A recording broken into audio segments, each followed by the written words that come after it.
Татарстане выздоровели еще 2 пациента, зараженных ранее коронавирусом. В общей сложности от болезни излечились 10 человек. Новых случаев заболевания в республике за минувшие сутки не выявлено.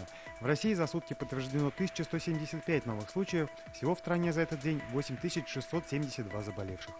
Российским семьям с детьми, которые имеют право на мат-капитал, с апреля по июнь выплатят дополнительно по 5000 рублей. Владимир Путин подписал указ о дополнительных мерах социальной поддержки. Обратиться за выплатами можно до 1 октября этого года. Президент Татарстана посетил ряд онлайн-уроков, а также обсудил с учениками особенности нового формата обучения.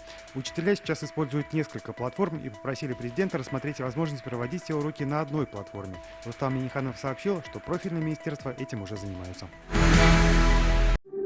Yoz yaxshi xabarlar olib kela.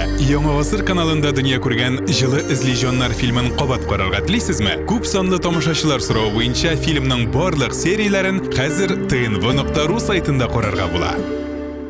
Все новости дня, выпуски программы «Новости Татарстана», программы и фильмы на сайте tnv.ru и на YouTube-канале ТНВ. Подписывайтесь.